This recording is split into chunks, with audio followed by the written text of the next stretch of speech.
Hello everyone, this is CJ Novo992 and today we are back with another brand new video. Today's our video, we are here as always to break down, react and discuss to the latest Rangers game. A Rangers game, by the way, that I sat here and talked to you 7 days ago, and I sat back and said part one of this two-part series versus Antwerp will never be seen again. Everything in that game was unbelievable, and I sat there and I said that game was a one of a kind. Well, ladies and gentlemen, boys and girls, 7 days later, we're here for part two, and all I've got to say is, it happened again. And I'll just be honest, between me and I didn't know where to start with today's video, because how do you put into words what we have just witnessed? Once again, if you're looking for a purist, if you're looking for football at its peak, and you're ever wondering why people love football as much as people do, it's they two games right there. The drama, the flow, the madness, the storylines that can all happen with just kicking a football boot was on show once again.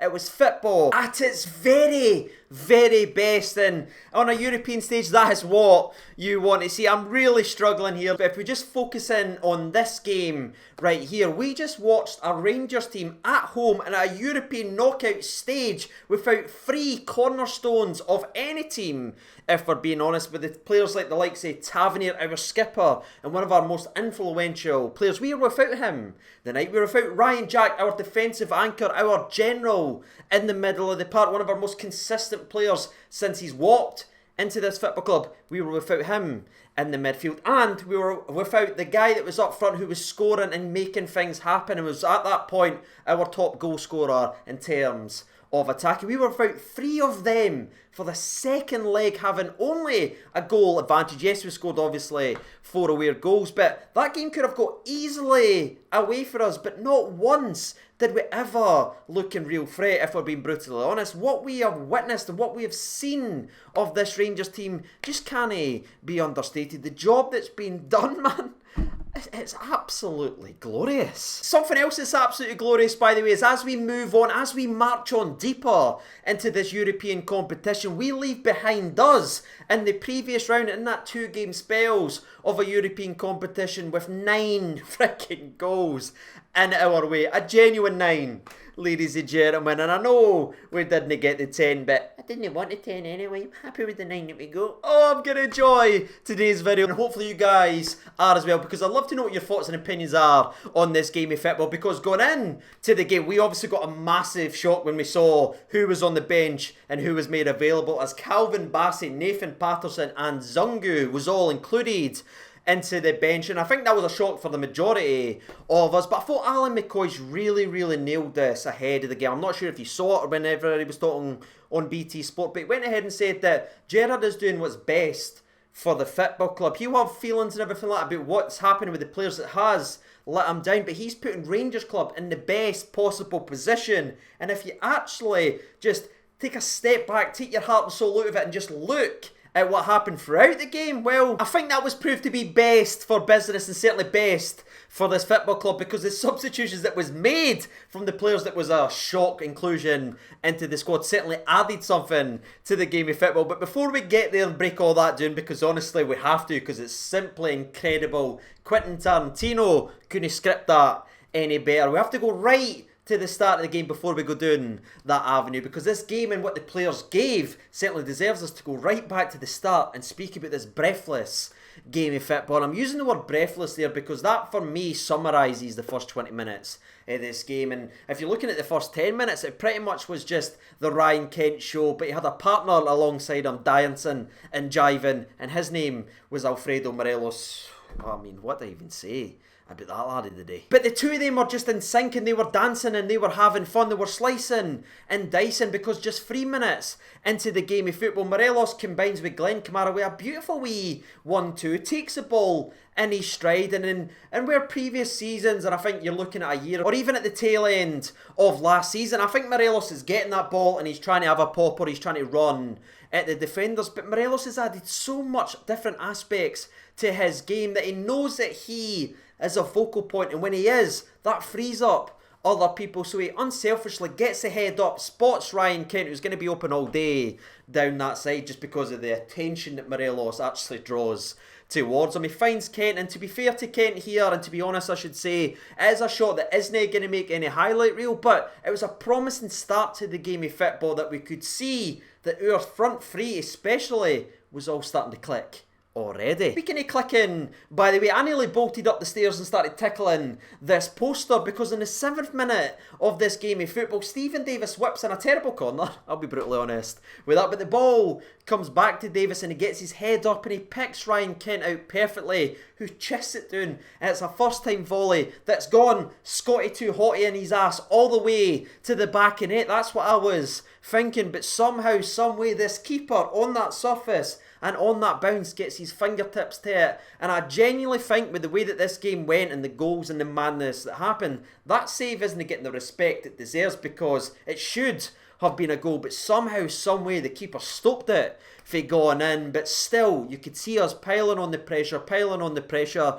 And I think the way Kent reacted to the goalkeeper saving that, you could see he was annoyed because he was sure he had just scored a goal. And I think the goalkeeper making that save was a save that he was going to soon start to regret, because just less than 120 seconds after that world-class save, Ryan Kent shows you what makes him different. Because you look at what Ryan Kent is, right? He is a quote-unquote skilled attacking winger who is both footed. He can go down the left-hand side, he can go down the right-hand side. He can beat people for fun. They are what you call luxury players. They shouldn't be diving about, tracking back, putting tackles and defending. That just doesn't happen in football, ladies and gentlemen. But Ryan Kent shows once again why he is so unique, because as skillful and good he is going forward, he matches that with his lack of ego and willingness to put in the hard work in the yards and the defensive pressure in as well, because that's what this goal comes from. The opening goal in this game comes from us putting pressure on and having our skilled attacking players rolling their sleeves up and willing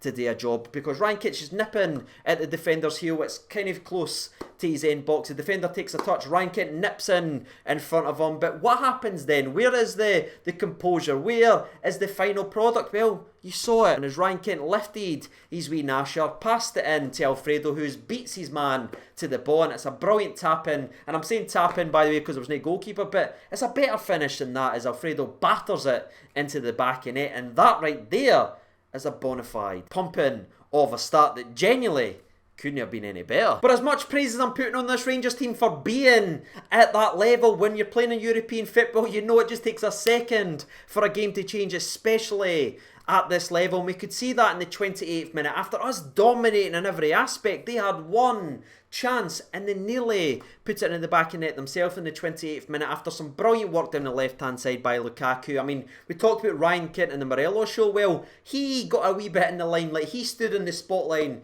for the next 12 minutes because down that left hand side he was nearly unplayable himself for a certain amount of time in that game. And he gets the ball down, he goes running beyond Balogun, he whips in a very, very dangerous cross that, but BB actually loses. He doesn't have any idea that there's someone in him, and BB's done that a couple of times, you know what I mean? He likes to cut inside, he likes to get snug to Hollander, but this time he doesn't realise somebody's behind him, the ball drops them, but thankfully the open volley that the guy had goes a mile wide. But that there was a warning sign. But unfortunately we didn't learn quick enough or adjust quick enough to that warning sign, because within a minute of that opportunity for them, again down that left hand side on the back of Lukaku, they were looking dangerous, piling people forward, and he's just so powerful and he's got ability as well, and he runs into the box and he sends Balogun to the shops and back and didn't even give him any money for it, ladies and gentlemen. Turn, cuts it back, and it's a brilliant little tapped finish, and you're looking at that and you're sitting back saying, how is this 1-1? Then you see the replay back and you see that Hollander is screaming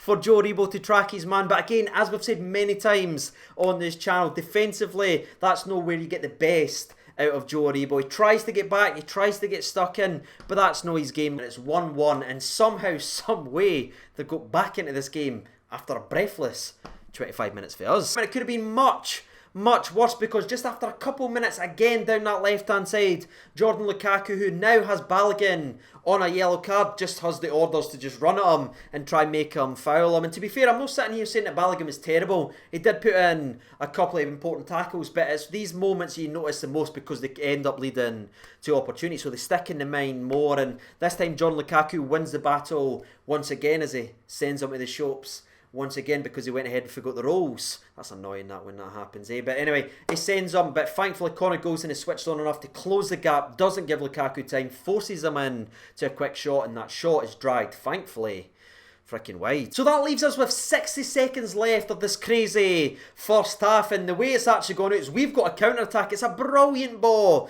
by Glenn Kamara out to Alfredo Morelos. Kent's bursting a gut, Haji's bursting a gut to get there. It's actually 3-on-2. Their defender, who's on Morelos, actually pulls his hammy, ends up falling off the park.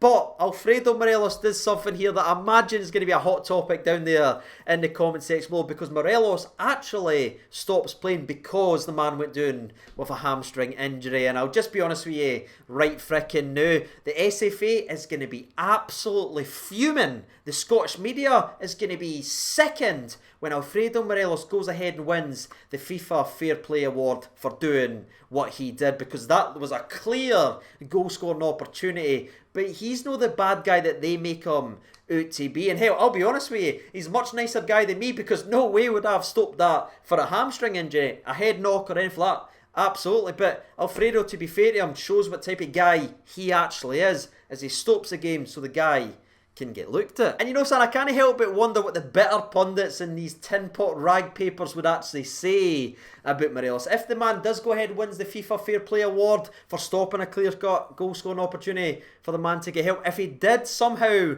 win that award, I could just imagine they would write something like, Morelos aggressively lifts his arm, leaving his elbow out as he lifts the FIFA Fair Play Awards. But back to the game of football we go, and we go in at half-time somehow, some way, with the scoreline being 1-1, because for the majority of the half we dominated it and done enough to go ahead and be in the lead in the game, and them in the tail end of the actual half could have went ahead 2-1 up at half-time, which would have been very cruel. But that's football. But we go in at 1-1, but this is when the game just goes pure Hollywood. That dial of cinema magic just comes into it, because what I witnessed and what we all witnessed here was the best scripted football moment since Mean Machine, ladies and gentlemen, because in comes Nathan Patterson at half-time. We know what happened. We know the drama. He was a surprise inclusion in to the old starting 11, but in he comes for Balogun, who again was on that yellow card, and within 16 seconds, the same number that's sewn the kid's back, it makes a massive impact and makes instant freaking redemption. And even as this is flowing out my mouth, I still can't believe this happened, because within 16 seconds we get the ball to Alfredo Morelos, who does wonderful here, by the way, because he drags us, it gets us forward, then he picks his head up, he finds Patterson, who is just galloping doing that right hand side. He's shot out like a cannon, trying to make it up to us, and what does that young laddie do? He drives into the box, rattles it into the back of net, and sets us on our way, making it 2-1. Nah, even saying it doesn't seem real, ladies and gentlemen. I'm convinced I'm inside the Truman Show. And where I was speechless with paranoia that there was cameras staring at me and this is a fake virtual reality, what happened next, just a couple minutes after we went ahead and took the lead in the game of football, left me speechless in a different way, because the standard of football that we started to play was disgusting. And it's no surprise to me that it starts with Saucy Glenn Kamara, because his ball really is understated here. He zipped it straight to Haji, whose first touch is brilliant, and he instantly passes to Morelos, and this is Morelos at his absolute best, scaring defenders to an inch of their lives, because they didn't want anything to do with Morelos. He's one-on-one with Alfredo, and I'll tell you something right now, no defender wants that. They want backup, they want the midfielder there, they want another centre-half beside him. No, it was 1v1, and when you're 1v1 with Alfredo Morelos, you're done, because he just knocks it by the defender, burns past him, head up again, slides a beautiful ball to Ryan Kent, and just like the way it kind of broke down for us to win a penalty in the last minute of our last game versus Antwerp, this moment here, Ryan Kent meets it perfectly and smashes it in to the back of net. You'll not see a better football and goal in Europe than that, from the first pass to the way it went into the back of net. That is football porn. And it was at this point there was just so much going on in the old noggin. I'm sitting here shaking imaginary maracas, just enjoying life and enjoying this game of football. But whenever you seem to get in that stage and think that it's over, Rangers likes to make it a little bit nippy for a couple of minutes, because this is just it's a nice ball, I'll be honest, right? I'll give credit. It's a good ball, but defensively, maybe I'm being Alan Hansen here, but I just think defensively we should do better. But it's a simple long ball over the defender. Goulton can't get to it. Hollander's caught somewhere all over the park, and the guy ends up nipping in behind and in between Alan McGregor and Connor Goulton. McGregor ends up taking Connor Goulton absolutely out, and Big Z, who we talked about in yesterday's preview video, who was a nuisance all night, if we're being honest with you, gets the goal that maybe his performance and nuisance, is that a word? Who cares? That actually deserved, as he slaps it into the back of net, and again, that just made us go, oh. But when we just went ahead and made the O sound, what happened next made me go, ladies and gentlemen. And just looking at Alfredo Morelos here, this is what this laddie is all about. And if you're ever wondering why people speak so highly of Alfredo Morelos, if you look at his last game in Europe and you look at this game here, the 2-game spell at the highest competition that we can play at the moment, this is why Alfredo is who he is. He was simply unplayable, and Davis does very well here to pass it to him, but again the defender is scared to death of him, so he just wipes out Alfredo Morelos. It's a clear mistake by the defender, but that's the psychological warfare that this man does to defenders. He rattles them so they just make erratic decisions, because in a European stage your defender should never be that silly, but he just sticks his leg out to stop him. It's a penalty kick, and that's him involved in every single goal that we've scored up to this point. And the 8 goals that we've scored to this point, including the penalty that we're just about to mention, Morelos was heavily involved or directly involved in every one of them. That's ridiculous. But as I just spoiled through my ramblings and love of Alfredo Morelos, it is a penalty kick. And Barisic, who we tweeted out before the game, by the way, saying, when we get our penalty, I said when, not ifs, because we didn't do ifs, buts, or maybes. We said when we get our penalty, if Barisic hits that at the same side, I swear, that is what I tweeted out. Well, the penalty comes just as you're expecting it. Barisic steps up against the same keeper that he stared down the last time, and to be fair to the laddie, this one is buried. If you're going to keep going the same way every time, hit them like that, because there's no goalkeeper in the world that's saving that. And that was by far the knockout blow. That killed the game, that killed the tie, and more changes came in. Zungu came into the game, Scotty Wright came into the game, and it's the latter there that I want to talk about next, because this is a lad that I talked up heavily on the channel, and again people unsubscribed, and you showed that famous hate comment when I was talking about a stupid wee Aberdeen player, but this guy is just so creative, and he's on the level with your creative players, and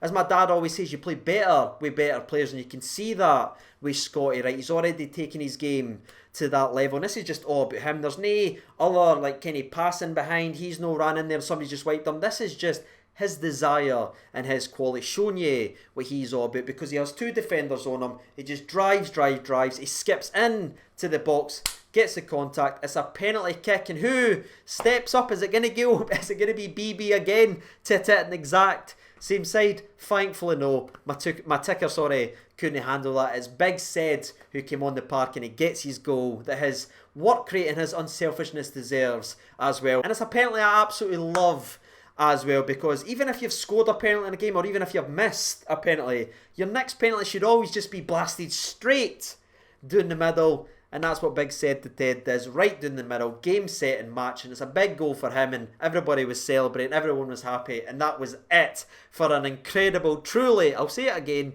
ladies and gentlemen, one of a kind game of football. And if you're still with me during this game recap, by the way, you're a true channel legend, and I'll tell you my man of the match, because before the game I predicted it was going to be the Ryan Kent show, and for the majority of it I would say I was pretty damn close, but for me I just have to look. There were some great individual performances, I'll be honest with you. I thought Kamara was excellent as well. I thought Kent was brilliant. I've already mentioned him. Sorry, he was just that freaking good. I thought Parson was spectacular when he came in. But there was one player throughout the entire game, for every second he was on, that was just a 10 out of 10. And I didn't say that very lightly if you've ever watched this channel. But this, for me, was a bona fide 10 out of 10. Goal and 2 assists, 3 assists, whatever it was. Morelos, ridiculous in the game. So he is my man of the match If he plays like that, there's nobody that can get near him. And that's it, ladies and gentlemen, boys and girls. I'm knackered, I'm sore, but I cannot wait to hear your thoughts and opinions. So hopefully you did get involved down there in the comment section below. If you did, I will be speaking to you and reading your comments very,